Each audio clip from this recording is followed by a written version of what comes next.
Vavaka fiambenana. Vavaka fiambenana. Arainao miala sinainy hatramin'ny zoma isaky ny amin'ny sivy ora sasany alina eto amin'ny pejy Andramoka izaho Akiradio. Vavaka fiambenana. Vavaka fiambenana. Apokalipsy 1:20 ny 15.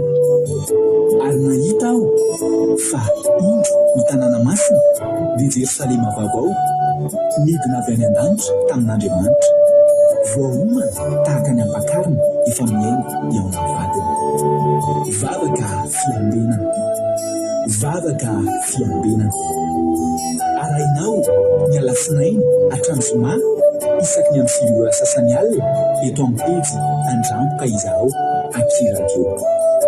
Vavaka fiambenana. Vavaka fiambenana. Vavaka fiambenana. Vavaka fiambenana. Arainao miala sinainy hatramin'ny zoma isaky ny amin'ny sivy ora sasany alina eto amin'ny pejy Andramoka izaho Akiradio. Vavaka fiambenana. Vavaka fiambenana. Apokalipsy 1:20 ny 12. Ary nahita aho fa indro ny tanàna masina dia Jerosalema vaovao midina avy any an-danitra tamin'Andriamanitra, voaomana tahaka ny ampakarina efa miainga eo amin'ny vadiny. Vavaka fiambenana. Vavaka fiambenana. Arainao ny alasinainy hatramin'ny zoma isaky ny amin'ny sivy ora sasany alina eto amin'ny pejy Andramoka izaho Akiradio. Vavaka fiambenana. Vavaka fiambenana. Vavaka fiambenana. Vavaka. Alleluia. Amin'ny fifaliana lehibe indray lasina bambarany ny eo amintsika amin'izao fotoana izao dia fahaly indray tena komiana aminao eto androany ary dia manonona ny fiadanana tompo ho amintsika tsirairay avy izay tratrantso eto amin'ity androany ity. Dia Andriamanitra manaraka mpasavana ny ombantsika tsirairay avy ary dia misaotra anao mifidy miaraka amin'ny indray amin'ity androany ity anaty izao fandarantsika vavaka fiambenana izao dia matoky sy mino fa ifampahireto indray tsika androany. Raha tonga eto ihany ianao dia araroto izao fotoana izao ahafahanao mihaino ny feon'Andriamanitra, ahafahanao mihaino ny tenin'Andriamanitra rehefa anao malala. Fa izaho matoky sy mino fa tsy tonga fotsiny teto ianao fa efa misy planin'Andriamanitra eo amin'ny fiainanao manokana ka dia tahiny tompo tonga soantsika tsirairay avy. Fa ny beny tena komiana aminareo eto androany dia hiaraka tsika eo amin'ny adiny iray sasany indray tsika niaraka eto androany ifampahery amin'ny alalan'ny vavaka hira amin'ny alalan'ny tenin'Andriamanitra. Matoky efa tsy takany hidirana reto ny voanao eto androany fa ahery daholo isika mianakavy. Dia tahiny tompo dia maharetatra amin'ny farany daholo. Androany raha navavintsika kodany raha niditra voalohany teto androany. Ny tsika moa izay miditra voalohany dia mentsika tsodrano, mandray tsodrano fa tsy izy ireny ny handray tsodrano ianao fa nareo rehetra any Arabia Saodita, any Koweït, any Chine ary any Madagasikara sy any Oman dia handray an'ity tsodrano ity. Isaia 4:20 efa henontsika eto foana izy ity miverimberina matetika eto mihitsy ary. Isaia 4:20 3:4 minaran'i Jesosy manao hoe: mihaino ary taranak'i Jakoba sy izay sisa rehetra amin'ny taranak'Israely izay nibabenatra ny ankibo sy nentina hatrany am-bohaka. Na dia mandra-pahanitrareo aza dia tsy miova ary mandra-pahafotsy ny volonareo dia izaho ihany no isairana hitondra anareo. Izany nanao, izaho ihany no hitrotro. Eny, izaho no hitondra sy hanafaka. Halleluia. Amen. Io ny tsodranao na vavakotany laka dia raha izao mpinoana fanotononina tamin'ny mpinoana. Halleluia. Narakaraka ny kodany lahy tao izy moa any Belzika dia tiana Sri Coco Chine, Ajadomona Allemagne, Razana Sylvie Koweït, Eliana Miarnena France, Minsy Matoky France, Koda Léonie Koweït, Angelina Diamant Chine, Mapiona France, Marie-Jo États-Unis, Anitra Corinne France, Angelina Diamant Chine, Welgina Eskay Koweït, Marie Hortensine Koweït, Kekerandrena Soly Madagascar, Rosemine France, Uria Christina mety Koweït angamba, razana Monika Koety ihany koa Ajatomona tahiny Jesosy Andoandry France Jesosy Noeriko Koety Tojo Allemagne Fabirazana Kadapa Koety Tizana de Madagasikara France Mika Randriamalala Madagasikara tahiny Jesosy Bertsava Koety Nashimi Koety Bartel Sovelomar Madagasikara dia tahiny Jesosy tsika menakavy razana Monika Koety Kadaka Malala France artizanay France tahiny Jesosy bon sabata daholo tsika rehetra zaina dia miarahaba antsika rehetra koa tratran'izao andro sabata mahafinaritra fafinaritra izao sabata fahafinaretana fitsarana fanasitranana fitahiana fanambinana fifaliana fahafinaretana ho anao any ity sabata ity. Alleluia. Andraisanao hery vaovandray hatrehanao ny tontolo herinandro manaraka. Sandola Koety Ratalina Marisalina Madagasikara Namintsy Makrina Koety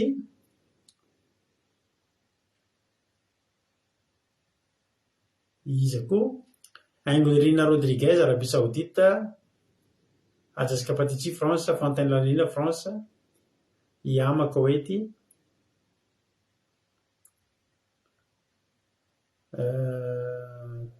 zay daholo mana mbola tsy voarabako teo mandra-piandritsika ny hafa izay tonga ihany koa.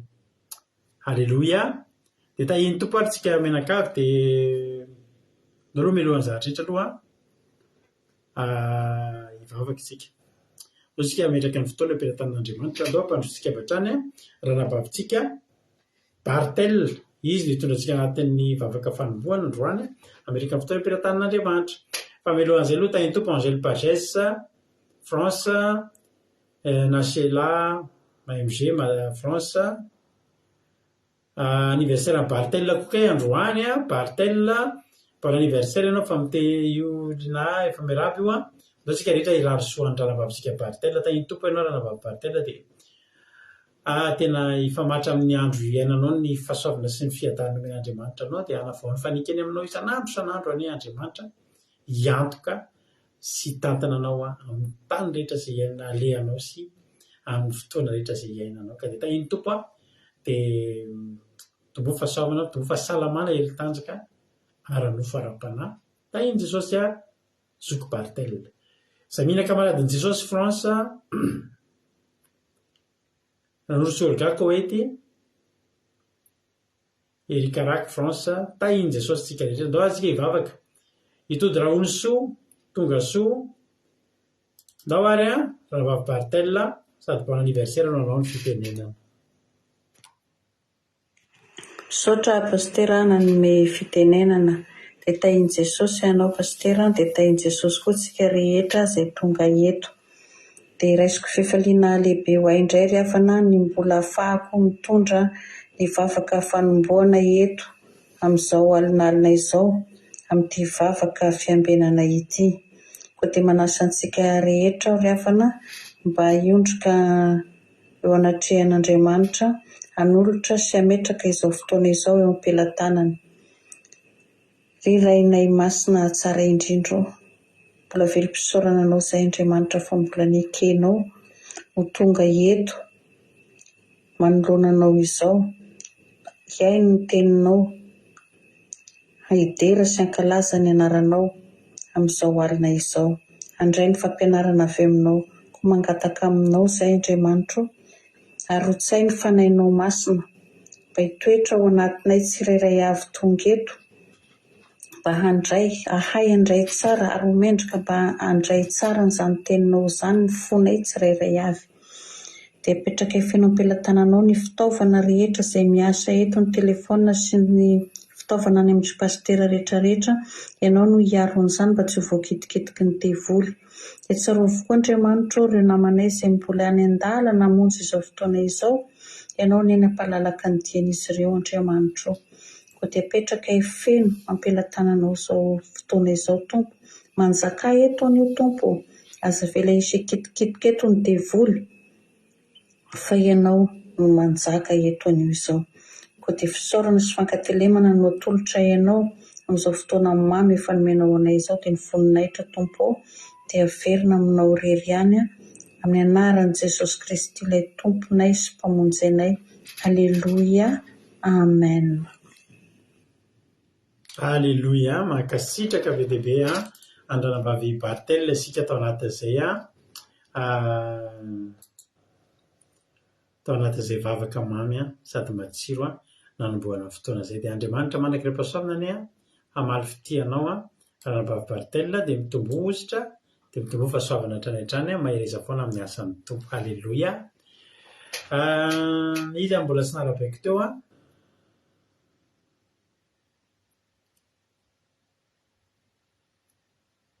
i Someva France tonga soa, Andonina Suzelle Suisse tonga soa. Zay mbola tsy narabaiko teo. Sisan'izay va narabaiko teo daholo. Dao aloha ihamiry fa andao aloha izara fahatsapana kely. Inona mba zavana finaritra nataon'Andriamanitra taminareo androany? Ny anahy tamin'ny herinandro ity nafinaritra be fa nanao ny ankizy moa rehefa eo amin'ny classe de 3e eo dia aty amintsika dia manao stage, mitady stage any ampiasany anivon'ny entreprise eny. Voninahitra n'Andriamanitra fa na dia sarotsarotra aza mitady toerana anaovana stage aty aminay satria tanàna kely no misy anay voninahitra n'Andriamanitra fa tao ampiasana ihany finoana kelinay zanakay vaviay no nanao ny stage. Aleloia, vitandroany zany. Voninahitra n'Andriamanitra satria dia tena tsy nanano sarotra ary tena nafinaritra ny fandraisana azy tao ampiasana. Tena hoe tsara fanahy tamin'ny daholo ny olona, tena faly be dia voninahitra n'Andriamanitra androany. Za ihany moa ny responsable tao amin'ny fiasananay tamin'ny no nitendrena ho responsable ny amin'ny stage ny mpanara-maso azy satria zanako izy. Dia ny latsinainy talata alarobia misy niaraka tamina olona tao ampiasana fa androany izy mba niaraka tamiko dia niara niasa tany dada izy nampisehoana anazy daholo momba ny asan'ny dada. Nafinaritra zany mba tsy hoe mba izay mifijona vavolombelako. Nahita stage finoana vita soamantsara ny stageny na afa-po azy sady eo amin'ilay domaine tena tiany mihitsy satria ny fiasanako moa dia mianjaitra akanjo dia ny fanirian'ny finoana dia ho lasa mpanjaitra akanjo ihany koa dia tena atao anatin'ny zavatra.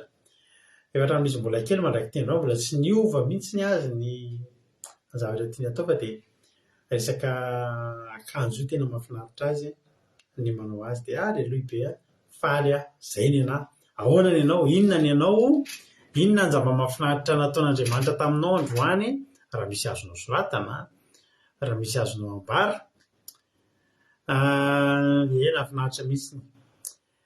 Nafinaritra mihitsy erika. Tsy haiko raha ohatra mbola misy hanoratra nareo dia vakiana mampatonga ny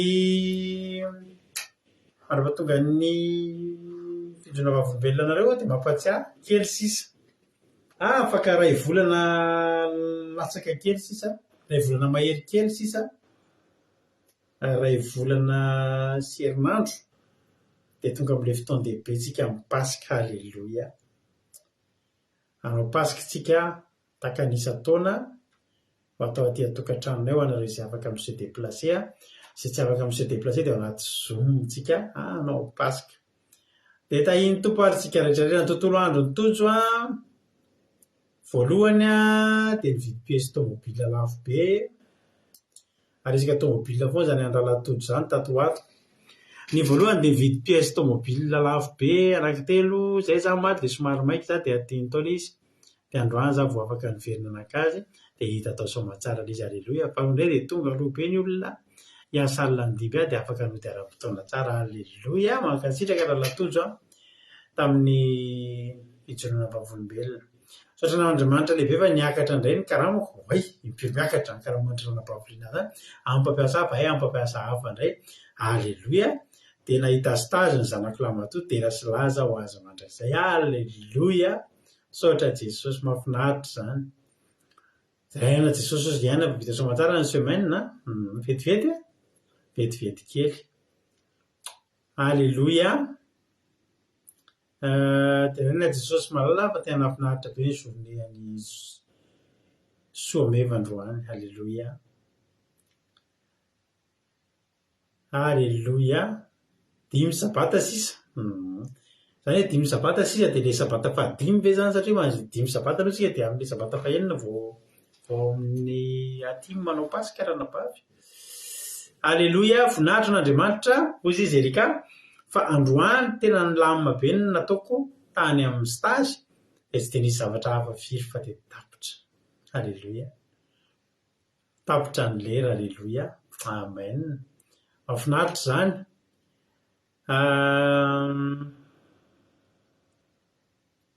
Misaotra ny tompo izy koa izany rehefa nahafinaritra ny tontolo andro sady feno fiarovan'ny tompo nandritra ny herinandro voninahitra ho an'i Jesosy irery ihany. Alleloia. Fa etapy ity no namen'ny tontolo andro anio nahita cours chinois gratuit. Alleloia be zany Angelina. Mahafinaritra be fa maranana ny herinandro feno fifaliana androany teraina Jesosy hoy Marie-Jo. Alleloia. Mahafinaritra be mihitsy izany. 5 sabata zay tonga amin'ny pasika. Andry vetivety dia tonga. Za mitena hoe vetivety kely io dia tonga fa makomantsika zay moa dia efa niomana efa ela. Ndahoatritsika enoira avy hatransika iran'ny elaela ty tsiranotsika efa irantsika dia tsiromontsika. Dia ataontsika tirtia ho voninahitran'Andriamanitra. Alleloia. Dia aorian'ny tirtia dia mampionana ny tondratsika anatin'ny tenin'Andriamanitra rehefa avy eo. Alleloia. Meno finaritra daholo ary an tainy tompo lavoritina tonga soa ozy lavoritina hoe nafinaritra be hono ny anemana dia teraina Jesosy nataona ratra zao sabata zao. Amen. Lasaritsika hiditra amin'ny hira isika. Meno finaritra daholo miara-miredontsika amin'ny tirtia ho voninahitran'Andriamanitra rery ihany.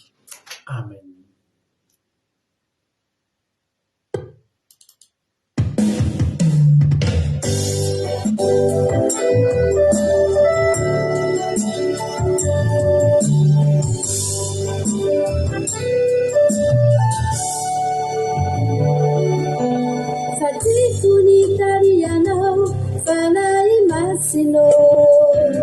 Izay tarianao ihany no marina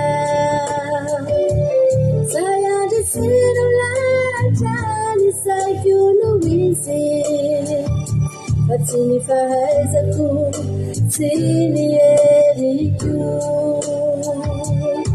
ny asa sirikitanaky ninao aminaye irosonay fonana isiseka sindendray soke ufunane ni fanai nanuanay nanurulalana napitubu vuketray Jamukaisau katsara Jehova Tuamarina utamina bahagitani labi changia vina ikudi tanubani kavana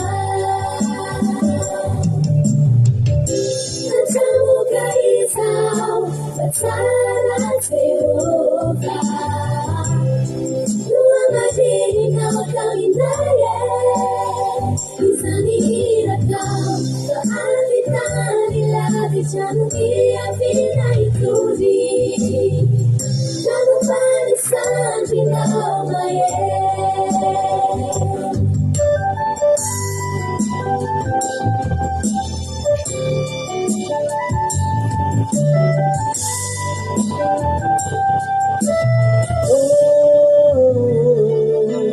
Sedani libat nawenti malala be Fabe kuno tukana nanire kaiwe ande Tule feuna utamina praha Zarukuka Tini salasa Dirawaza sade kitala pecha kautaminaye Irusune fona nade nisiseka sirindetrai Sinisajari juni famu biasa tu Salama melai tubuh diras Lumaya fire Jangan kaisau Kesalahan sebesar Berubah Menjadi kami raya Bila kau kita dilapiskan dia bina itu ji jangan kita pandang jangan risau salah sesuatu terlupa mati dalam daya bisa dikirakan kita dilapiskan dia bina itu ji jangan barisan di nama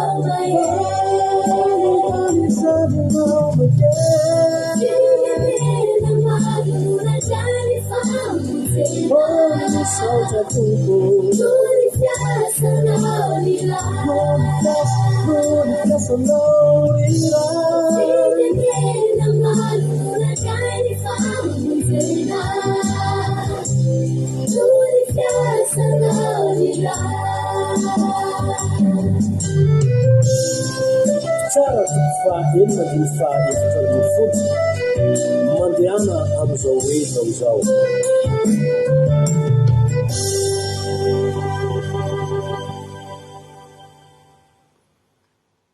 Halleluja. Saotra n'Andriamanitra sika amin'izany amin'ny heri iny. Mahafinaritra kely anako ilay eo amin'ilay tonony farany hoe firenena maro nandray famonjena noho ny asanao ray. Iny tena iny ny tony mahafinaritra andrisanako amin'ny heri iny ary marina izany. Mbola ho avy ny fotoana ivoahan'ny klipin'iny heri iny fa karakaraina ny klip fa tsy maintsy asitsika klip iny. Halleluja. Fa tsika hiditra amin'ny tenin'Andriamanitra hiditra amin'ny tenin'Andriamanitra tsika izay hoe teny mampionina ny krizika anatin'ny tenin'Andriamanitra androany. Dia milohan'izay aloha misy mbola tsy narabaiko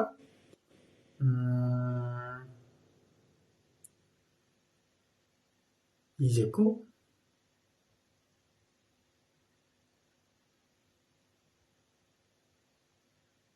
efa nareo daholo ihany. Rodine Marie tonga soa Koety. Halleluja. Andao ary tsika hiditra amin'ny tenin'Andriamanitra. Vita ny toro-teny mampionina dia velona tany avy tahaka mahazatra mamelavelatra ny tenin'Andriamanitra. Mino finaritra daholo ary tsika rehetra. Tany tompo ary mampionina anao ny fitenenana.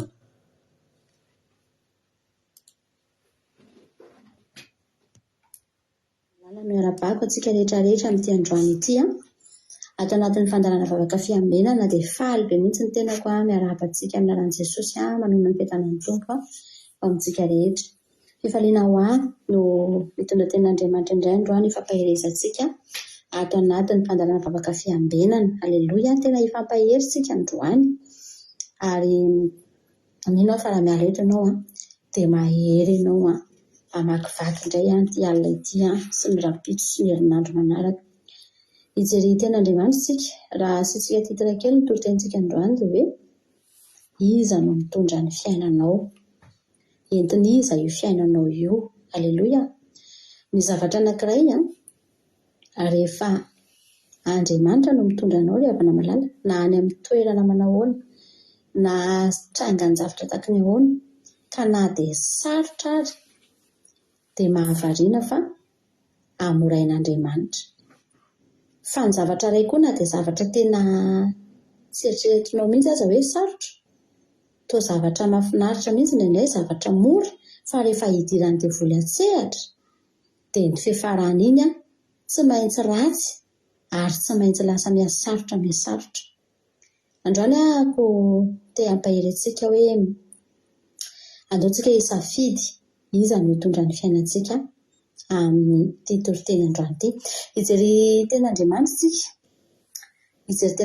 tsika anankiray ao amin'ny jerentsika voalohany aloha Genesisy. Genesis toko fa 10 andiny 20. Genesis toko 10 andiny 20 dia hoy ny tenin'Andriamanitra manao hoe ianareo no ny saina anisy ratsy ahy fa Andriamanitra kosa anisy saina izany ho soa anao tahaka ny amin'izao anio izao hamelona olona betsaka. Aleloia. Josefa no niteny anio tamin'ny rahalahiny rehefa tonga tany Egypta ny rahalahiny nisy mosary tany amin'ny tany Kanana dia nirany Jakoba nakany Egypta ny rahalahiny dia naka ny sakafo nentiny tany nakany Egypta daholo izy rehetrarehetra satria tany ny sakafo dia Josefa no mpanapaka tao dia teo vao nifankafantatra ry zareo. Ary Josefa manao hoe ianareo no ny saina anisy ratsy hafa Andriamanitra kosa ny saina an'izany ho soa. Aleloia. Dia fantatsika tsara ny tantara fa Josefa dia nandalo zavatra be dia be ary tena marina mihitsy fa tena ny saina nanisy ratsy azy mihitsy reto rahalahiny reto fa tsy ny saina anisy soa azy fa ny rahalahiny ny saina anisy ratsy azy fa Andriamanitra ny saina anisy soa azy ry hapana malala. Izany ny olona rehefa tantanin'Andriamanitra ny fiainany na aiza ny toerana lehantsika na any am-ponja ny toerana lehantsika na amidy andevo na latsaka tany anaty lavadrano dia izao fotsiny Andriamanitra no misaina anisy soa antsika. Fa raha Andriamanitra koa mbola tsy misaina antsika nefa ny olona efa manisy ratsy antsika ry hapana malala ny devoly manisy ratsy antsika kanefa Andriamanitra mbola tsy misaina ny soa antsika dia tena miteny aminao fa dia manapatra mihitsy ny devoly ary ny zavatra rehetra dia mifara makany amin'ny fahafatesana. Hijery tantara anankiray tsika, tantaran'i Davida mahafinaritra be mihitsy izy ity. Rehefa nentin'Andriamanitra Davida nakao anatin'ny lapa tao amin'ny fanjakana tao amin'ny lapan'izany Saoly ry hapana malala dia bakitsika izay ny tenin'Andriamanitra Samuela voalohany toko 7 andininy 10. Samuela voalohany toko 7 andininy 10 ka hatramin'ny andininy 15 ihany no vakitsika androany. Hoy ny tenin'Andriamanitra manao hoe ary noho ny ampitsony iny dia nisy fanahy ratsy avy tany amin'Andriamanitra nilatsaka tamin'ny Saoly ka dia Mola tao an-trano izy. Ary Davida nitendry lokanga tamin'ny tanany tahaka ny fanaony isan'andro ihany ary nisy lefina teny an-tanan'i Saoly. Dia natoraka Saoly ny lefina fa hoy izy amely an'i Davida ataoko mibaoroka miaritra amin'ny rindrina fa Davida nisoroka indroa teo anatrehany. Ary Saoly natahotra an'i Davida satria Jehovah nomba azy fa Saoly kosa efa nelany. Koa dia nesoron'ny Saoly tsy eo aminy Davida ary nataony mpifeharivo dia nitarika ny olona nivoaka sy niditra izy. Ary Davida dia hita fa endry tamin'izay rehetra nataony ary Jehovah nomba azy. Aleloia. Ary no hitan'ny Saoly fa endry dia endry Davida dia natahotra azy izy. Rehefa nakao an-tranon'ny Saoly tao amin'ny lapa Davida ry havana Andriamanitra no nitondra ny Davida tao. Tsy safidin'ny Davida akory ary tsy hoe zavatra nofinofiny Davida akory ary izany hiditra ao izany fa ny nataon'i Davida dia natahotra n'Andriamanitra Davida. Dia Andriamanitra no nitondra ny fiainany. Fantatr'Andriamanitra ny hitondrany azy ary rehefa tonga tao Davida dia fantatsika tsara fa niady nankahalazy Saoly, nialina anazy Saoly ry havana. Ary teto rehefa Davida mipetraka tsara ao an-trano mitendry lokanga fa Saoly ry havana teto tena hamono an'i Davida ary teto tsy nisy hoe tany anaty ady tsy tany anatina hoe olona aman'arivo ny Davida na aman-jatony ka hoe tena okendreko dia mety ho vo mety tsy ho vo ry havana malala. I Saoly izay tena mpitady sabatra nge Saoly mahay miady nge Saoly ry havana. Davida tsy nanana sabatra izy teny an-tanany, lokanga ny teny aminy, izay no mitendreny teny fa tsy nisy fediana teny amin'ny Davida fa Saoly no nanana lefona ary ny tao anatin'ny sain'i Saoly dia izao otifiriko ho vonoako Davida. Izy mirahalahy reriny eo nalalaka tsara mihitsy ny nahafahan'ny Saoly namono an'i Davida tamin'ny fotoana io Ary raha nitifitra indray mandeha Saoly, tena tokony vota vita ry havana, tokony vota vita. Za mino fa tsy zavatra lavitra be io, tsy hoe toerana fanalavitra be misy anazy mirahalahy. Fa tena tokony maty Davida. Fa ry havana malala, nahoana moa Saoly ny lasa natahotra? Satria nisy zavatra nitranga teo. Ny tao anatin'ny sainy tena efa io teneniny io mihitsy, ataoko mibrôka ny tsinainy. Ho vonoko, satria izay ny tsara ao anatin'ny sainy, ary izy nieritreritra fa vitany izany. Brôka miatra amin'ny rindrina ozy izy. Izay mihitsy ny ao anatin'ny sainy, ary tena nataony ilay izy, ary tena tokony vitany ilay izy. Satria tena nanana izy na fahalalahana nanao an'izany teto amin'ity fotoana ity. Fa nahavariana, tsy fantatra mihitsy zavatra nitranga teo. Nitoraka Saoly dia ohatran'ny hoe somary niala kely fotsiny izany Davida, dia tsy voa Davida. Davida nefa tsy hoe lasa nitsoaka nandositra dia nitsangana dia nitsoaka nandositra fa eo amin'ilay toerana eo ihany, fa somary nietsika kely fotsiny dia tsy voa Davida. Tena marina, tokony voa Davida, fa navilin'Andriamanitra lalana ilay lefona. Navilin'Andriamanitra lalana ny lefona ry havana. Dia tsy tratry Davida. Ary tena zava-nahatahotra teo amin'ny Saoly io zavatra io. Fantany ozy ny ten'Andriamanitra fa Jehovah no nomba azy. Rarina izy raha natahotra. Rarina izy raha natahotra. Halleloja. Satria olona tsy azo vonoana io. Olona tsy azo kitihana io. Ka na ezahana vonoana ary io, na ezahana potehana ary io, tsy maty io. Satria Jehovah no momba an'io. Jehovah no nitondra ny olona io tao anatin'io lapy io. Halleloja.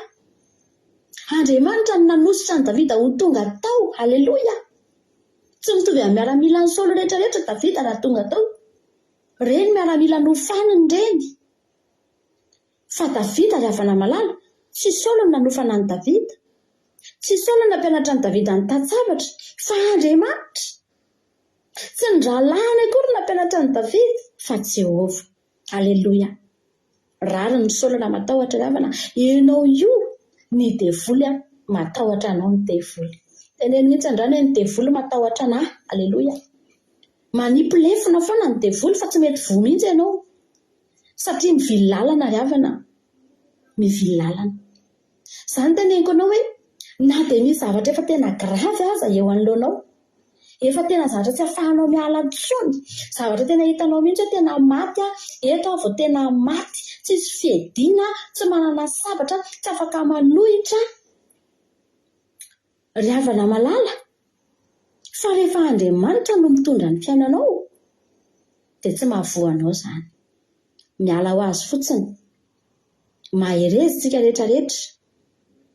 Fa za tenteny aminao, misy koa ny fiainan'olona ry havana tsy ho entin'Andriamanitra. Ary ny fiainan'olona tsy entin'Andriamanitra dia mampatahotra mandrakariva lalandava.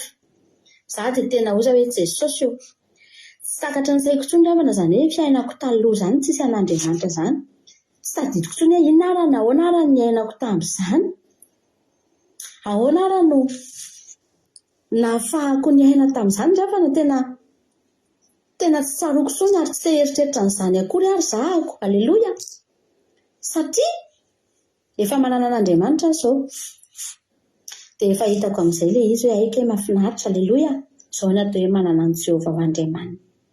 Ijery tena Andriamanitra indray tsika. Ny Davida izany izay nahafinaritra be ny Davida. Tena tsara be ny tantaran'i Davida. Tsy voa izy. Satria Jehovah no nitondra ny fiainana. Fa misy tantara anankiray ity ary anisan'ny tantara mahakasika anahy foana izy ity. Any amin'ny psalma toko 4 ange jerentsika. Tsy natao hampatahotra anao akory ity toriteny ity, fa natao sady hampisaina antsika no hampahery antsika ihany koa. Psalma toko 4 andiny 7 vakitsika. Psalma toko 4 andiny 7 iny tena Andriamanitra, ary sisy nandositra nandeha tongotra ho any amin'ilay Jaela vadiny Berakenita. Fa niavana Jamina mpanjakany Jabina, mpanjakany Azora sy ny mpanjaka vaviny Berakenita. Dia nivoaka Jaela hitsena ny Sisera ka nanao taminy hoe mekara tompokolahy, mekara ty amiko e aza matahotra. Ary rehefa niakatra ho ao aminy ao indray izy dia nirakofany ny lamba firakotra. hoy sisera tamin'ny masiny ianao miorano kely aho osotroko fa mangetaheta zany nanokatra ny siny hoditra sy nisy ronono izy ka nomeno osotro iny ary dia nindrakofany indray izy taminy tsy angano eo ambaraparan'ilay ka raha tahiny misy avy ato misy raha tahiny misy avy ka manontany anao hoe misy olona vady dia ataovy hoe tsy dia naka tsy madaija ela vadiny hebera sady nitondra tantanana teny an-tanany ka nitsatsaika anakeo aminy dia natsatony tamin'ny firifany azafady natsatony tamin'ny firifany ny tsy maday ka niatra tamin'ny tany fa efa reniko ny torimaso sisera satria sasatra ka dia maty izy ajanontsika eo. Ty sisera ity dia olona tena nalaza ary olona tena mpiady mahery tena mpitaritafika tena natanjaka tao amin'ny Kananita tao izy io ary nampahory ny zanak'Israely tamin'izany fotoana izany nandritra ny 20 taona angarangidina tena hoe nataony fahirano tena nampahoriny ny zanak'Israely natotry Jehovah teo an-tanany raha teo fa rehefa tonga amin'izay ny fotoana nitsangana ary Debora tapitra ny ady tsy maintsy mampandresen'i Jehovah amin'izay mavoaka an'Andriamanitra amin'izay haleloia tapitra ny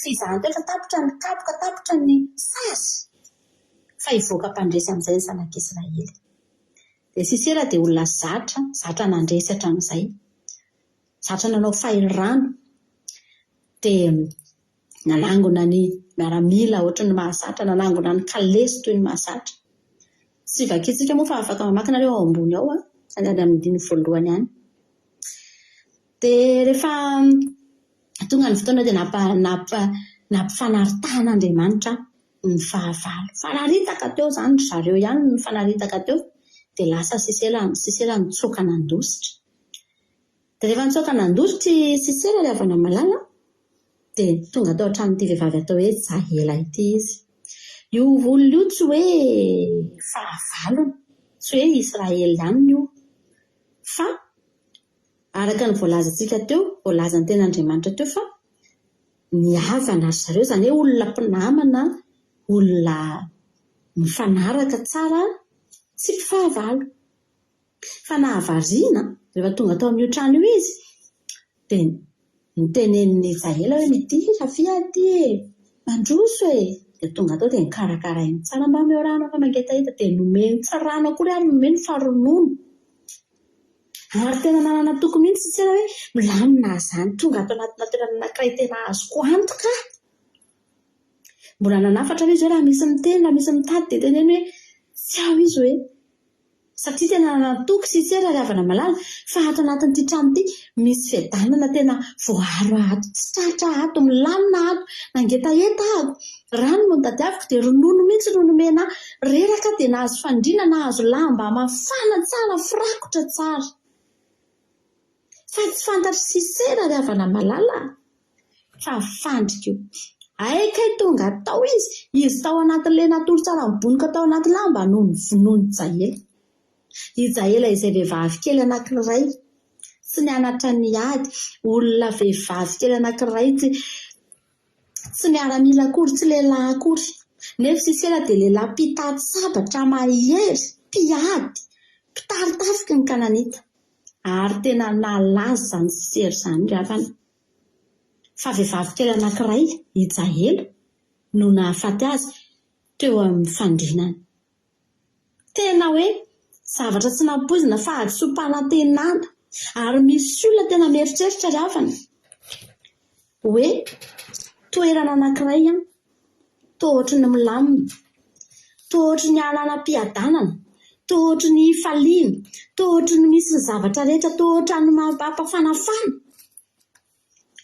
fatandrema ry havako ny devoly dia mitondra antsika ho ankany amin'ny fitakaravana malala satria Sisera dia fahavalon'Andriamanitra satria Sisera dia tsy zanak'Israely fa havalon'ny Israely dia fahavalon'Andriamanitra ka rehefa tsy Andriamanitra moa no mitondra azy dia iza ry havana rehefa tsy fanahy masina no mitondra anao dia iza dia fanaratsy ka na dia toerana eritreretina tahaka ny tsara azy, tahaka ny mahafinaritra, tahaka ny mafana, ahitana ronono, ahitana rano, ahitana fandriana, ahafahana miala sasatra satria reraka avy nitsoaka tany alavitra tany sepotra niditra tao mihitsy ny vao maika nahalavo azy. Ary izany ny zavatra hitondran'ny olona ny devoly amin'izao andro farany izao.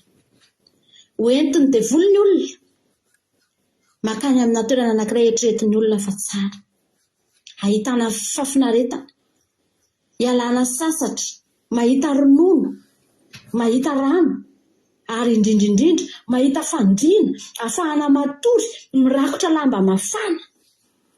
Fa tsy fantatry ny olona fa fitaka ny ao ambadika izany, ary mitondra makany amin'ny fahafatesana ry havana. Za androany tena teteny aminao ninona toerana misy anao, na aiza firenena misy anao, na inona trangan-javatra eo aminao, fantary fotsiny iza no mitondra anao, iza no mitondra ny fiainanao. Fa rehefa Andriamanitra no mitondra anao, na dia misy situation farak'izay tahaka ny sarotra lefona nefa mandeha mitady anao, mitady ny ainao, miatsipy eny aminao, dia tsy mahafaty anao iny fa mivadika programan'Andriamanitra. Tahaka ny Davida teo, lasa nirahan'ny Saoly ny taritafika Davida, nirahan'ny Saoly ny fe arivo Davida, ary tao anatin'izay koa nomeny Saoly an Davida amin'izay ho vadiny Mikala. Tao aorianan'izay nomeny, lasa sady vinanto ny Saoly izy no lasa mpitarika arivo, nefa olona saika maty miboroka ny tsinainy satria Andriamanitra no nitondra azy tao amin'ny toerana io. Fa eto indray misy olona anankiray nieritreritra hahita fifaliana sy fafinaretana tao anaty fandriana mafana, fa tsy Andriamanitra no nitondra azy tao, fa ny devoly. Dia rehefa tonga tao niafara tamin'ny fahafatesana, tamin'ny fomba tsy nampoizina akory, tamin'ny fomba tsy manahoana akory, fa vehivavy anankiray naharesy miaramila mpitaritafika mahery. Ry havana, eny amin'izao tontolo izao eny marefotsika zavatra kely tsy manahoana ngery hafa ny tsarokiny isy olona izay voatsindro ny bozaka ny tongony anandenandevina ry havana malala, dia rehefa teny amin'ilay fasana dia feno bozaka amin'ny tsatotsatoka be ilay bozaka maranitra ireny, dia mandeha mandevina, dia mandeha eny ambon'ilay bozaka dia voatsindro ny tongony, voatsindro ny bozaka dia ohatry ny hoe naratra dia nisorona ilay bozaka, fa nanonotra be, dia iny nitarika nahafaty anazy avy eo. Hitanao fa iza no mbola tsy voatsindro ny bozaka, fa maninona n'ilay olona nahafaty azy satria tsy nisy fiarovan'Andriamanitra, satria tsy nidiran'Andriamanitra tsehatra. Raha ny lozana azo antsika reto ry havana ve tsy efa tokony matsika, fa misaotra an'Andriamanitra mbola eto. Za androany te hampahery anao andao hoe anaiko entin'Andriamanitra ny fiainantsika, fa tsy maninona izany io, ninona situation tsy maninona izany io, fa mitondra anao, misandratanao io. Avelao Andriamanitra hitondra ny fiainanao, mahatonga antsika manao délivrance, manolo tena ho an'Andriamanitra ngery havana, mibebaka ngery havana malala, dia misy fifanoloana toerana ngery havana eo amin'ny fiainantsika, misy fifanoloana seza. Hatramin'izay ny devoly no mitondra ny fiainantsika teo, izy nahazo toerana teo, fa rehefa tonga ny fotoana mibebaka tsika, manolo tena ho an'Andriamanitra isika, manompo an'Andriamanitra isika,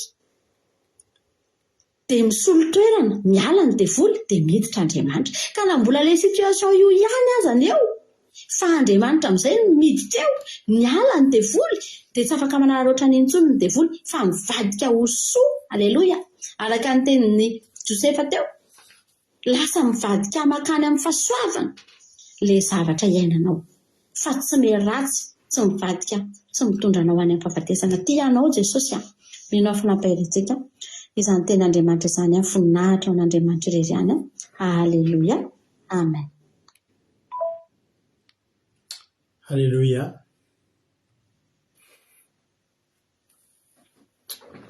Sotra betsaka ny mampionontsika tao anatin'izay toriteny izay. Mino fa nahery daholo tsika rehetrarehetra. Aleloia.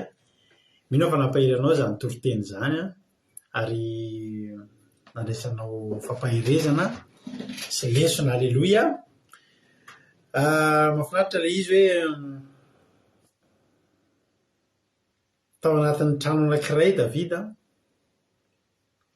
izay trano misy lefina mifamoivoy.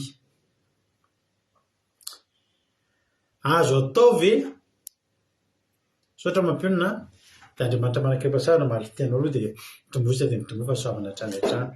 Aleloia. Azo atao ve nomenao anaty trano feno lefina mifamoivoy zany mipetraka tsara tsy malala ninina, olona miara-miaina aminao, miara-mipetraka aminao, mikendry amely anao amin'ny lefona.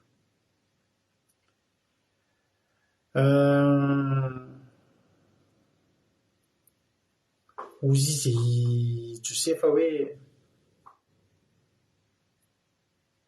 iareo nikendry izay anisy ratsy aho izy fa Jehova efa nihevitra amin'ny momba. Aleloia. Raha fahitana an'izany hoe fiainan'i Josefa zany tokoa, namidy andevo. Ny titrany Josefa farany zany andevo. Amin'ny Genesisy 15:12 teo, ianareo ny saina nisy ratsy fa Andriamanitra kosa ny saina izany hoso hanao tahaka an'izao andro an'izao. Aleloia. Ka hamelona olona betsaka. Ny tena marina, i Josefa niala teo Israely, nandeha nivadika nakany Egypta amin'ny mahandevo anazy. Niditra teo amin'ny tany Egyptiana izy amin'ny mahandevo anazy. Tsy misy voninahitra zany saingy izao ry havana, i Josefa tsy nandeha irery. I Josefa tsy nandeha irery fa niaraka nandeha tamin'ny Andriamanitra. Ary rehefa miaraka mandeha aminao Andriamanitra, na dia toerana eritreretinao fa ratsy aza dia tsara. Satria maninona? Satria eo Andriamanitra. Azo atao ve miaina amin'izany trano misy olona mikendry sy fofony ainao zany isan'andro isan'andro? Dia tehiteny aminao hoe azo atao raha ohatra ka miaraka amin'Andriamanitra. Tsy azo atsaina mihitsy kay ravana malala zany hoe tamin'ny andro aketsy fijery bokin'i Daniel. Ahitsika fantatritsika tsara zany bokin'i Daniel.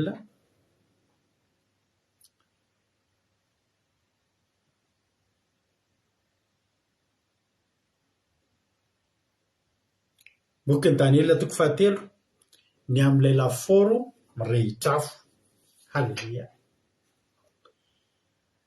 Afantatsika tsara fa rehefa nandika ny tenin'ny Nebukadnezara, Sadraka sy Mesaka ilay Abednego, tsy nety nikohoka tamin'ilay sary olona volamena, dia raikitra fa alefa anaty laforo mirehitra-afo ry zareo. Laforo mirehitra-afo, fandorana faty io. Satria matsy ny Babilonianina dia dorana rehefa maty ry zareo. Dia natao hoe laforo io fa ny tena marina io ohatry ny fahasamkarana reny, dia fandorana faty.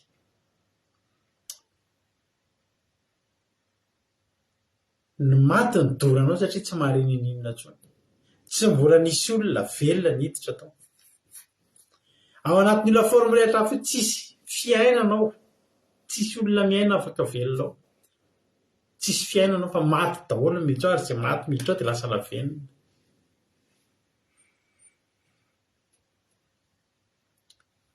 Ity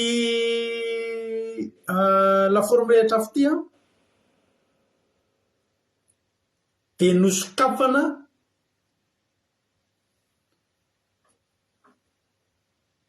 ao zany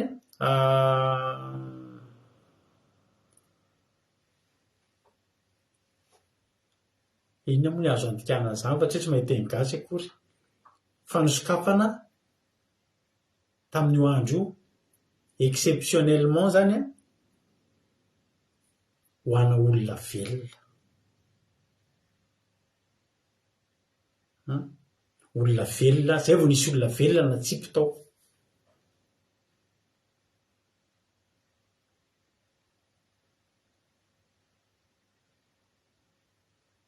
ary nampitomboana impito avy fito eny ny hafanan'ny laforo ny hafanan'le izy tsara marihana fa sady ny fatorana izy telo lahy no natsipy tao tsy azo iainanao tsy azo ataony miainao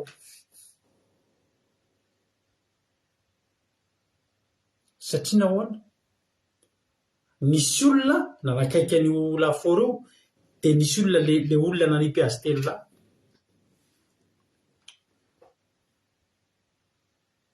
any andiny faharoapolo roa amby roapolo ary satria mafy ny teny mpanjaka dia natao mamay indrindra ny laforo zany tena any amin'le volume any amin'le tena le maximum zany mamay indrindra tsisy mamay noho itsony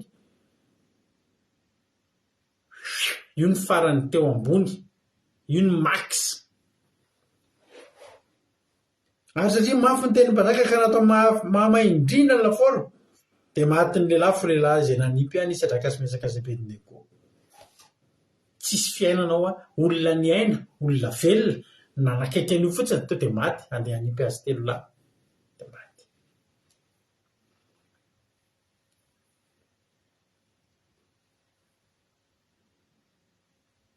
alleluia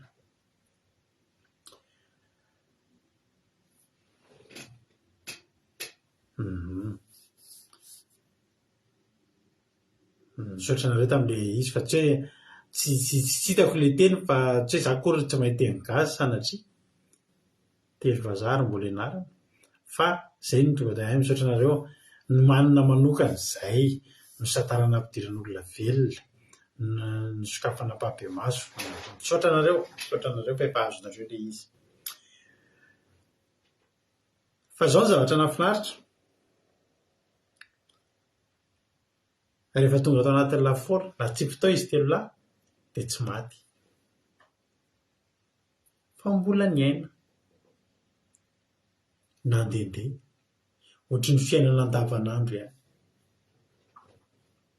nefa ngeravana ny olona nanipy azy tao maty inona ary tsy nahafaty azy telo lahy fa maninona ary ny azo atao mandehandeha anatin'le izy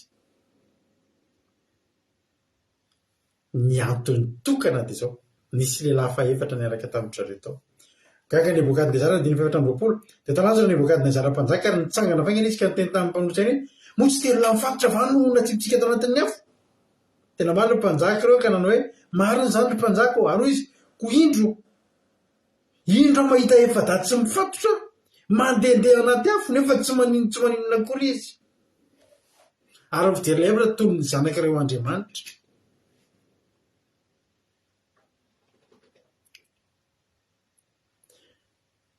voatsipy tao izy telo lahy fa tao niaraka taminy tao Jesosy io faefatra io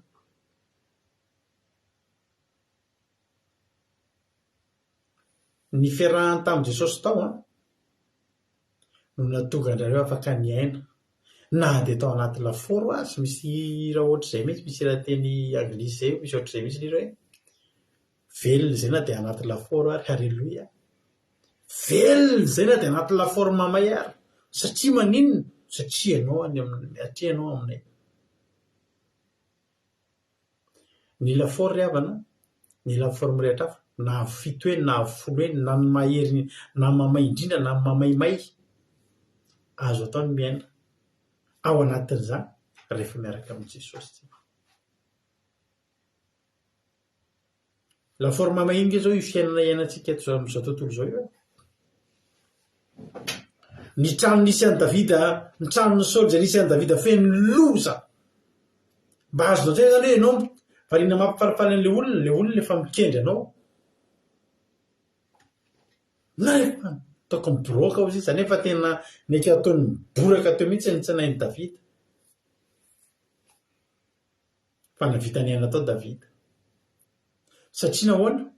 Ny vilo izy mampionina ny sabatra, ny vilo lalana ny lefa. Betsaka nge mejara tia Saoly atao hoe mety akakapainy ny sabatra fa misy fotoana tsy hitany sabatra. Makay zany izy teo. Rehefa tratra an'izany hoe zavatra ao an-tranonareo dia tsy hitany sadidareo lasay zany izy vao zavatra voavy niraisinareo vao eo. Za dia tratra an'izany foana rehefa le mba mikarakara, rehefa lahady iny tsisy atao dia mba mikarakara ny fiarakodia kely eo, zay mba fialamboliko. Zavatra vao niraisiko vao eo, tsy hitako lasay zany. Nefa izy mety atao paosiko tampoka ihany, na iny an-tanako ihany fa ohatrany mety misy fotoana nge io Saoly io na te hikapa sabatra ny Davida fa efa fotoana iny fanandana hoe le sabatra tsy hita le sabatra lasay izy. Azo atao ny miainao raha miaraka amin'Andriamanitra ianao. Azo ny andevo atao ny misandratra ao Egypta rehefa niarana andeha tamin'iny andevo tonga tao amin'ny tao Egypta Andriamanitra. Tsy nanary an'i Josefa na indray mandeha zay. Tsy nanary an'i Josefa na indray mandeha ary Andriamanitra.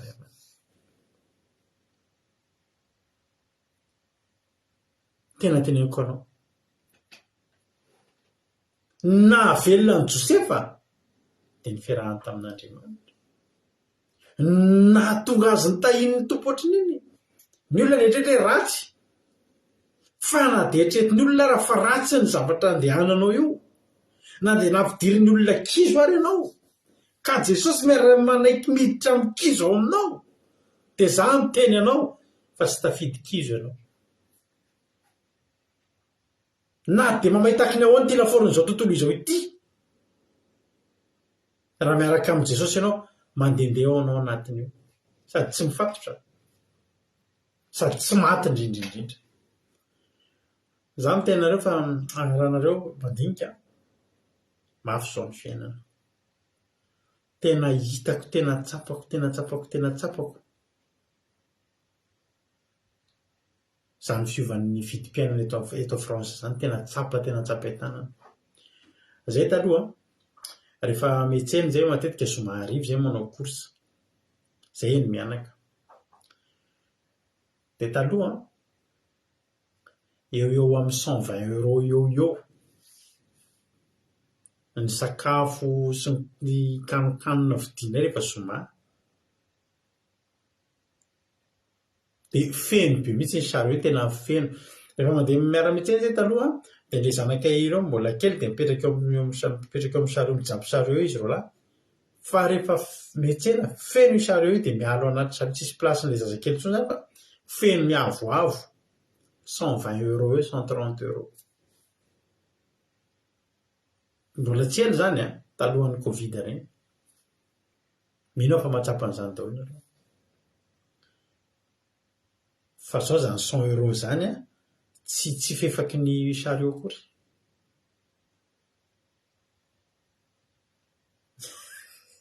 Solomaso eny amin'ny lohany izy mbola karohany io mbola toy an'ilay resaka teo ihany.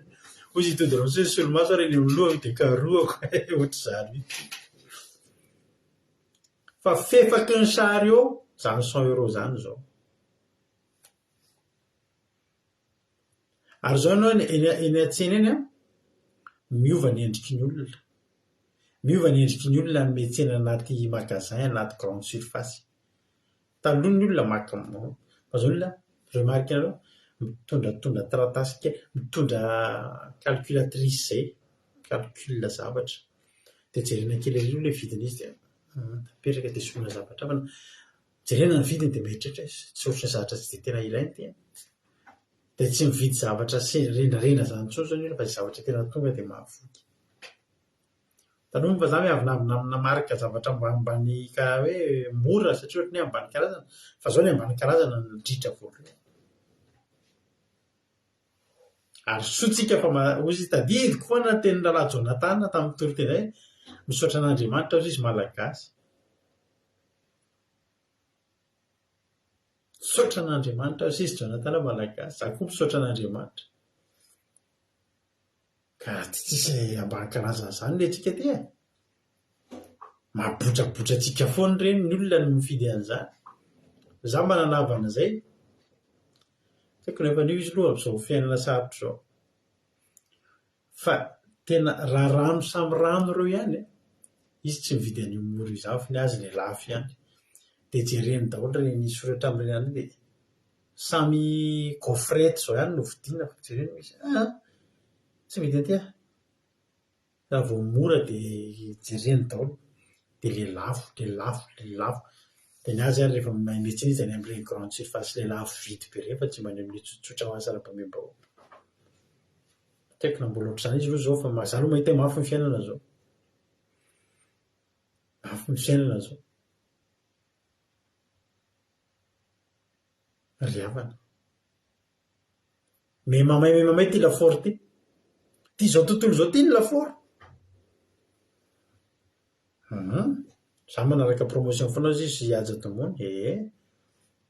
Za aloha rehefa mividy ry havana dia ny azy mora ny vidiko fa ndray ihany aloha za mividy zavatra misy an'le dité alona iny dia le monty iny ihany tena tiako. Dia nisy fotoana nividy an'le mora indrindra rehefa ratsika le mora fa aleo le eo ihany. Za koa tsy midika andao hanao kahity be daholo fa ny zavatra tiana tenenina tiako ambara aminao dia izao. Memamay ty lafaoro ty. Ary misy olona vao manatitra an'ilay lafaoro ty dia maty. Ary tsy mampino ny olona mbola afaka mandehandeha tsy mifatotra ao anatin'io lafaoro io. Eny ry havana. Fatora ny tahotra sy ny mitebotebo sy ny ororo sy ny fanahina ny olona amin'izao fotoana izao. Mandeha eto amin'ity zao tontolo izao ty. Natogavan'izy 3 lahy tao anaty lafaoro no ela dia tapaka no fatorana. Le afaka mandoro ihany. Fa ho an'ny olona miaraka amin'i Jesosy tsy ny tenanao na ny akanjonao na ny volondohanao may fa ny fatotra ny tapaka. Halleloia.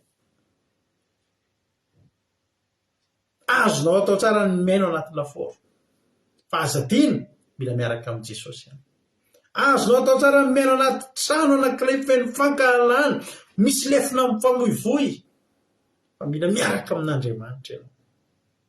Raha miaraka amin'Andriamanitra ianao dia tsisy ninona anjohanao, tsisy ninona mahakasika anao. Halleloia. Miaraka amin'izy ary ianao. Aza mba miteny zany za tsy miaraka amin'izy ary izy amin'ny amin'ny fiainako mandeha amin'izao. Fa marina tena mampinona teo ny olona dia tsy maintsy misy fanahy mitondra foana na fanahy-masina na fanahy ratsy raha amin'izay ihany. Tsy misy zany olona tsisy ninina zany. Za ate dia tadidio fa rehefa ate ianao dia efa ny devolo no miasa ao anatinao. Satria ianao tsy mino an'ilay mpanjaka. Tsy mino an'ilay tompony tompo sy ilay mpanjaka ny mpanjaka. Za ate ozy ny olona le ate matsy Andriamanitra ihany no tena tsinoana amin'io. Fa tandremo. Andriamanitra ny tsy ilainao fa za miteny anao fa ilainao io na hatrany amin'ny aty vilaninao na ny vary iray sotro hohaninao ilanao an'Andriamanitra. Maherina ireo milaza ate ireo. Maherina ireo tsy miankina amin'Andriamanitra eo. Marina mihitsy tena mampino rehefa eritreretiny ity fiainana ity. Raha ity fiainako ity moa tsisy an'Andriamanitra. Mba nanao ahoana ry? Ahoana ity fiainana ity raha tsisy an'Andriamanitra? Tsy azo eritreretana. Tsy azo eritreretana. Fa tena efa may kila. Navoaka avy tao anaty lafaoro izy 3 lahy. Na dia fofon'afo aza tsy misy.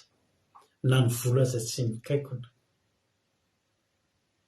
Ry havana. Tsy ny afo ny tsy mahery hozy izy ny fomba fiteny. Manao moa ilay fomba fiteny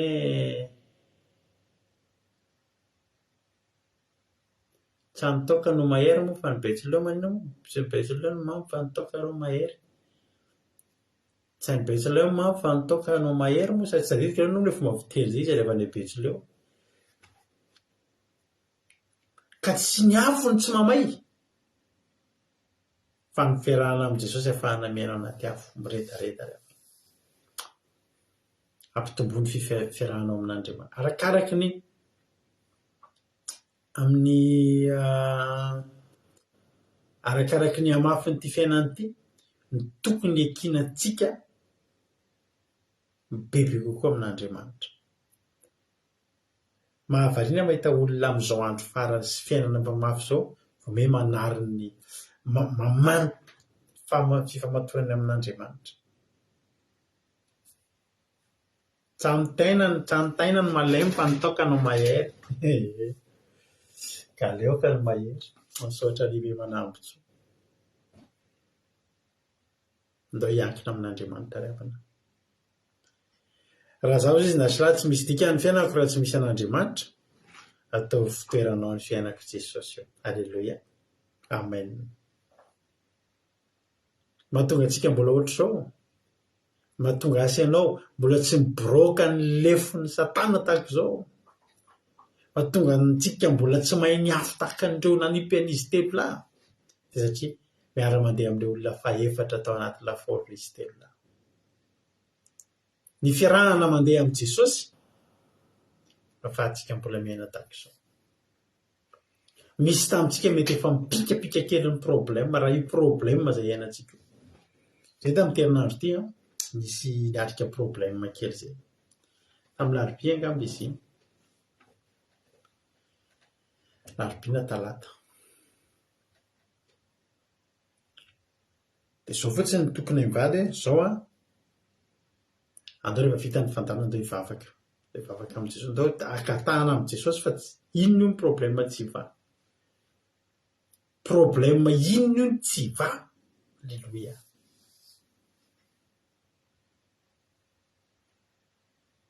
Dia nentina mivavaka tokoa ilay izy. Dia ny ampitso marina teny fa. Dia manontany tena hoe fa raha tsy nisy Jesosy natsoina zany teo. Tsy haiko intsony. Tsy haiko izay ny farany. Tianao hoe ny aina. Tianao hoe ny afaka iaina tsy amin'ny fatotra. Tianao hoe ny afaka iaina ho tafavoaka velona ao an-tranon'ny Saoly.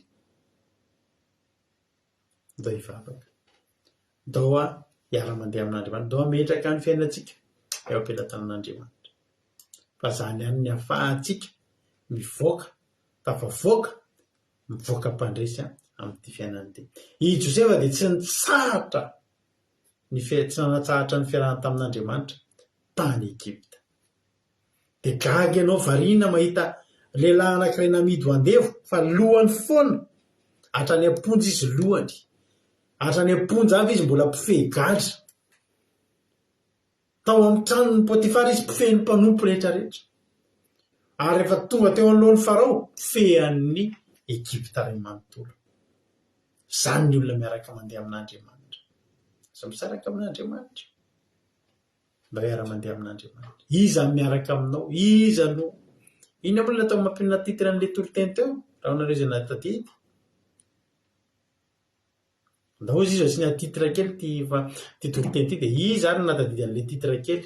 Mialohan'izy izy rahantsika fahatsapana fa tapitra ny toloteny. Tapitra famelabelarana. Misaotra antsika rehetra nahatra ny hatramin'ny farany. Hiditra amin'ny fizarana fahatsapana ary tsika. Tsy dia lava ny fandarantsika androany. Mbola hiatrika ny rapitsany koa tsika. Iny ny kantoko.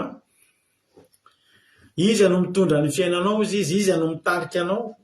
Alleluia. Misaotra anareo nahatadidy. Iza no mitondra ny fiainanao. Raha Andriamanitra mitondra ny fiainanao dia izaho tsy matahotra ny amin'ny fiainanao. Fa tena azoko antoka. Alleluia. Azoko antoka ny hoavinao sy ny fiainanao raha tsy levam-malala. Tsika hiditra amin'ny fizarana fahatsapantsika. Misaotra an'Andriamanitra ny amin'ny fataterana ny fotoana tsy tapaka ny fandarana. Alleluia kosa ilay tsy tapaka.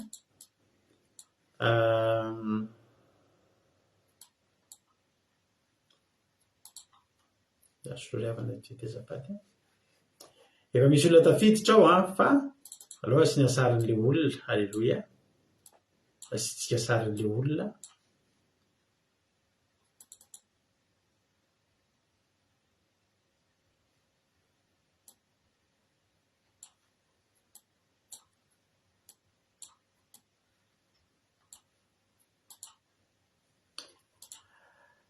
Alleluia. Izara fahatsapana voalohany ary ranabavitsika iaino na itompo ary ranabavy aina ina ary ny azonao zaraina androany a tao anatin'ny toritentsika ina nakasika anao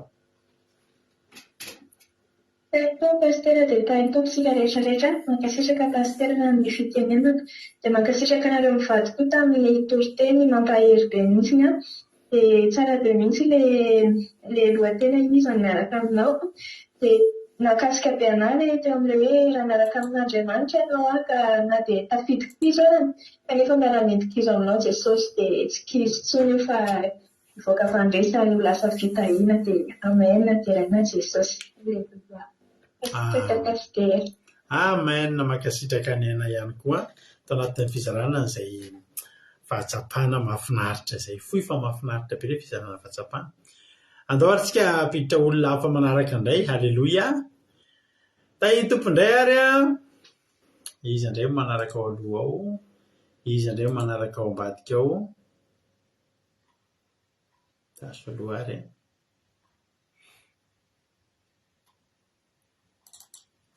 taso aloha ary a mampidiritsika ny manaraka ho asitsika sary aloha halleloia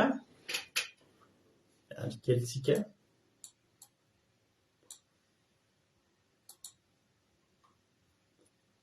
mety mipoitra be ny sary ampitenentsika ary aloha ranabavitsika Suzelle tany tompo ranabavy Suzelle inona ny azonao zaraina androany a inona ny nakasika anao tao anatin'ny toriteny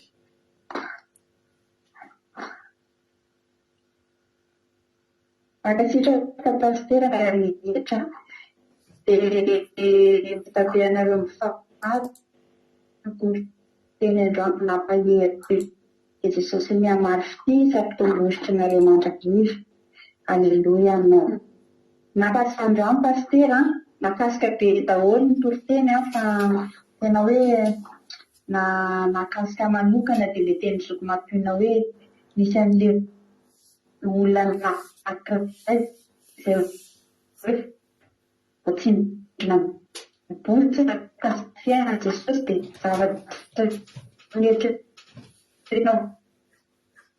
oikeny dia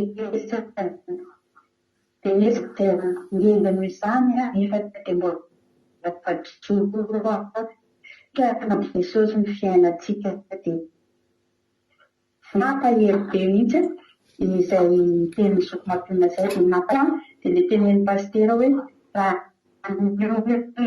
izay nahazo atsika tokony efa pitsika marina izany pastera fa tena raha ny olana tokoa dia tokony efa tsy ho zao tokony efa tany amin'ny efa lasa dala mihitsy angambany fa no fahasoavan'Andriamanitra dia mbola hoe mbola navadika n'izany olana vita naritra ho azy tsika rehetra dia tapasoa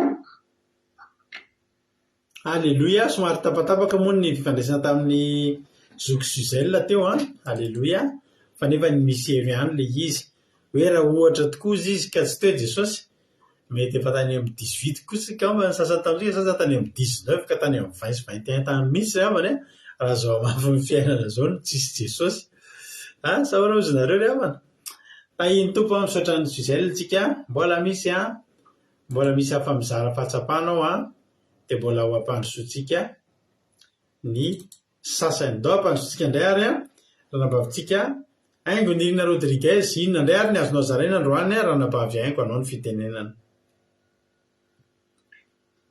Makasitraka indrindra pastera nanome fitenenana dia manao navetana Jesosy ho amintsika rehetra dia mankasitraka indrindra nareo vady tamin'ny toriteny fa tena mampahery be ny anazy ny zavatra tena nakasika be mihitsy dia le olona tenen'ny zoko mampiona hoe nandevona dia voatindro mibozaka dia samy efa mba voatindro mibozaka daholo ihany tsika rehetra fa nahoana ny azy nihitatra dia iny nahafaty azy dia hoe izay le fiainana rehefa tsy miaraka amin'ny Jesosy dia faharoa le hoe eto amin'ity tontolo izao ity nefa tahaka ny lafora tena mirehatra mavezivezy ankehitriny fa rehefa miaraka amin'ny Jesosy tsika dia sady tsy maitsika afaka mandorany le hafa fa tsy tsika tsy ny tena tsika no may fa ny fatotra no may dia tapaka dia sady afaka mandeha tsikany no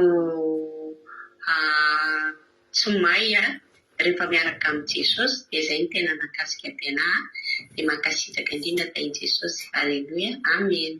Aleloia, mankasitraka indrindra ny ranavavitsika Aingo Nirina Rodriguez tao anatin'izay fizarana mahafinaritra izay.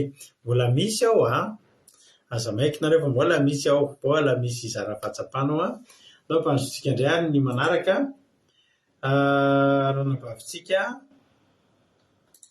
$100. Aleloia. Ranavavy $100 miandry azy tafiditra tsara tsika. Ranavavy $100 inona ary ny azonao zaraina androany anao ny fitenenana. Kay Jesosy pastera dia mitsika rehetra. Mankasitraka na rivata amin'ny portely fahatenana Taherbe. Niteny nakasika androany tamin'ny tantaran'i Josefa. Nandeha Josefa nefa dia niakatra foana izy tamin'ny toerana rehetrarehetra izay nalehany satria niaraka taminazy Andriamanitra. Izay ny tena nakasika tsy ny fiainana antsika tsy hoe anasisy ny fiainana mamaritra ny hoavintsika fa hoe miaraka amintsika ve Andriamanitra sa tsy miaraka amintsika dia no mamaritra ny fiainantsika raha fa toy ny fiainantsika dia tsy mety miaraka foana ny fiainantsika dia nakasika dia mankasitraka. Aleloia be mankasitraka ranavavy $100 dia maherezatra any dia Andriamanitra manankireposaona mahaly fitianao tao anatin'izay fizarana izay. Aleloia, mbola misy ato mbola misy fa alefako arakaraky ny fotoana niantsonareo moa izy rakizy fa tsy hoe kory inona fa arakaraky ny appelnareo miditra tato no andarako hoe ianona zao dia ianona zao. Andao ary raha latojo inona ny azonao zaraina androany.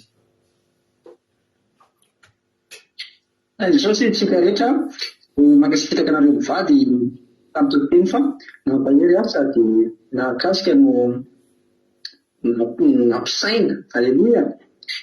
Ny tena zavatra nakasika an'androany nahatonga saina be mihitsy ilay hoe rehefa miaraka amin'Andriamanitra dia tao aza lemina tamin'ny Davida hoe indroa ny sesy fa voalany foana. Fa rehefa tsy miaraka amin'Andriamanitra indray na dia bozaka aza dia afaka mahafaty. Dia teo koa ilay nitenen'ny ranavavy koa nakasika na hoe nanitsaka fanitsika arafesina dia nanonitra dia avy eo mahafaty nefa zany zao mba nanitsaka fantsika fa tena hoe soranan'Andriamanitra fa tena hoe zavatra kely fotsiny dia afaka nahapotika ny fiainantsika ty mipasika hoe tsy mijanona ny 18 sy antsika reto maratsisan'Andriamanitra fa manatraka ny 19 Jesosy taontsika rehetra amin'izao mbola tampony mieritrerisan'andro so mankasitraka antsika rehetra. Aleloia, taheny tompo raha tozy marina nge zany.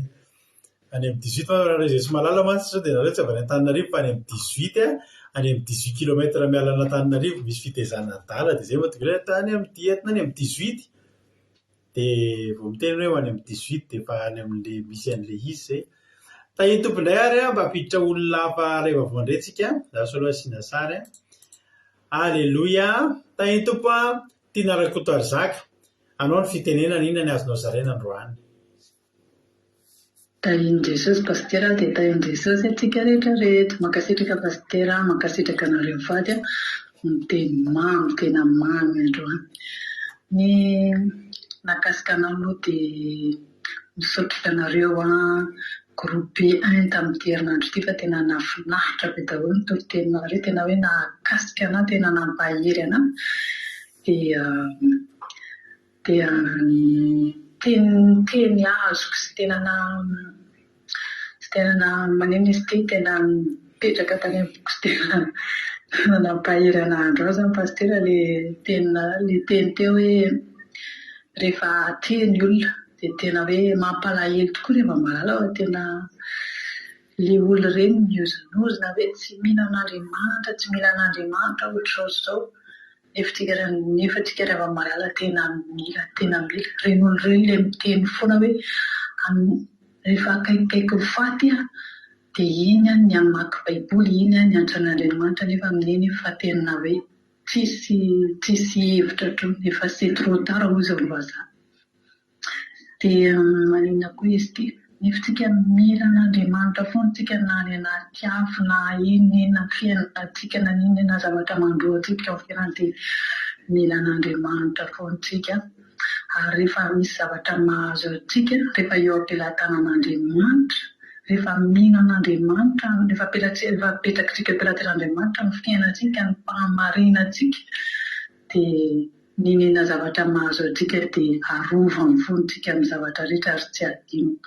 Mankasitraka ny ena tahian Jesosy antsika rehetra. Amen. Aleluia.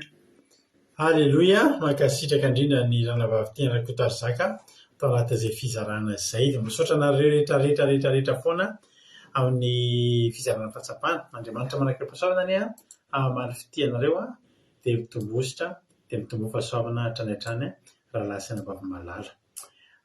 Hiditra amin'ny vavakantsika rehefa avy eo ivavakantsika marana ny fotoana dia vavaka ho an'ny vavaka ihany koa ho an'ny firenena. Manasa anareo ho anareo izay maniry hiaraka aminay ao anatin'ny commencement rapitso mandefa MP1 dia afaka izarana lien rapitso ao anaty Zoom. Vera mandeha amin'Andriamanitra, fiarahana mandeha amin'Andriamanitra daholo izany rehetrarehetra izany. Hitandrina ny andro sabatsika anaty commencement anaty Zoom tsika ny maraina manomboka amin'ny 1:10 amin'ny folo sasany amin'ny 1:10 satria amin'ny 7 lotsika amin'ny 7 ka hatramin'ny folo sasany miaraka amin'ny Rala Jonathan sy Rala Tojo anaty fandana commencement ankira sy famitihana totena andrisan'ny herinandro. Dia manomboka amin'ny folo sasany tsika dia efa anaty Zoom hatramin'ny 2 sasany vavaka eno ira fiderana. Mijoro vavolombelona betsaka ny zavatra ataontsika ao dia amin'ny 2 sasany manomboka ny live fotoam-bavaka sy toriteny sabata. Aleluia. Dia manasa anao tahiny tompo aritsika rehetra ivavakantsika orina tiriva atolotritsika atolotra mpitiavana be anareo ity ho voninahitran'Andriamanitra ataontsika ho voninahitran'Andriamanitra dia ivavaka avy hatrany tsika orina tirity tahiny Jesosy.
Jesosy misaotra anao zay Jesosy amin'ny fotoanandroany, misaotra anao zay Jesosy malalany amin'ny fitantananao ny fiainanay.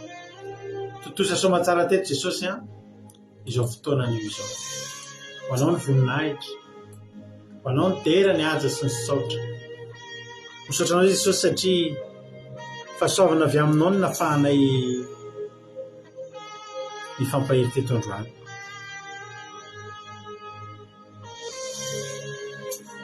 Teraina ny anaranao, ankalazaina mandrakizay ny anaranao. Navelanao iaino famelabelarana hatramin'ny farany izay tsy tapaka ny fandarana.